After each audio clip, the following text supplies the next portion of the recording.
Henry Fitch, Managing Director of Teardrop Hotels. I moved to Sri Lanka after 3 holidays actually coming here, and arrived in mid-2007 and have been here ever since. I'm just approaching my 10-year anniversary.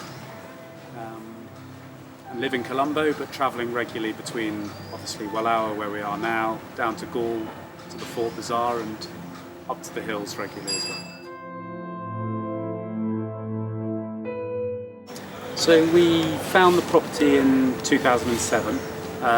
We were looking for a place in close proximity to the airport, and a boutique product basically that fit into the rest of the Sri Lankan sort of tour market for people looking for small boutique hotels, and also the beautiful gardens that were already here. They were the previous owners of the property done a fabulous job of getting the gardens to the state they were in, and that was the primary reason. Was, well, 2 reasons: was how close it was to the airport and the gardens.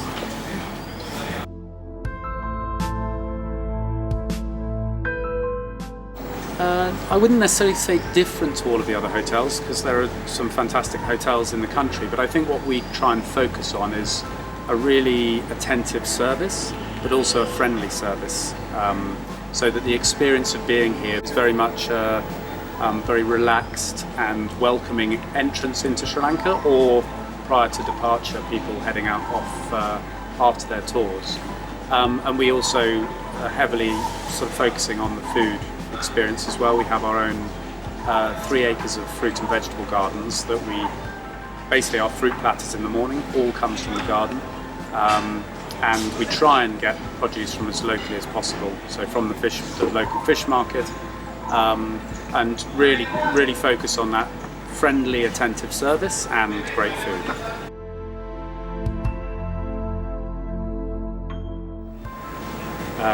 Well, I've been through them all several times. Well, starting off in the morning would be the Eggs Benedict, or maybe the egg hoppers if I'm feeling like I fancy a bit of curry, and then probably the black pork curry, and the Ceylon chicken pizza, which is it's actually a pizza made using the reduced curry sauce from our chicken curry dish, and pulled chicken from that, as well as some curd and whole sambal.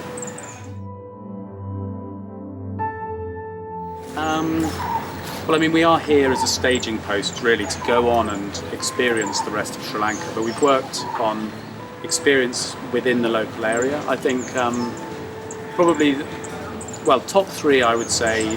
One that I really enjoyed was a tour around the cigar factory in Katunayake, and we have exclusive access to that factory. And there are certain parts of it that are very much in keeping with the way tea factories operate as well. The type of machinery is very similar. Mark Forbes's Colombo City Walks, I think, for people wanting to go into Colombo and have a look at the city, and Mark gives a very in-depth tour around the old parts of the city. And then finally, probably our cookery demonstration that our chefs here do to teach people how to make authentic Sri Lankan food.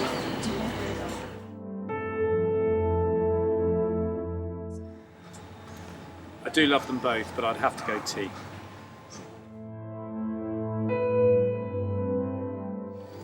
That's probably a toss-up between egg hoppers and sini sambal and black pork curry.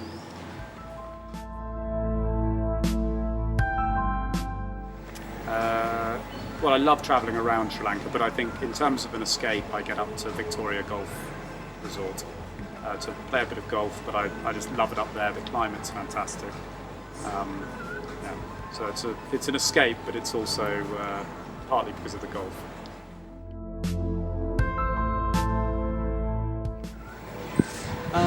I think it's probably the diversity of it. As I said, I'd been here several times before actually moving here, and I fell in love with the country before actually moving. But I love the cultural and religious diversity, but also the ever-changing landscapes. As you drive around the country from tea hills through paddy fields and down to the coast, you've got cities, both sort of modern day cities like Colombo and the ancient cities up around the Cultural Triangle, and all within easy reach. So it's a fantastic place, I think, to experience so many varied and different things, basically.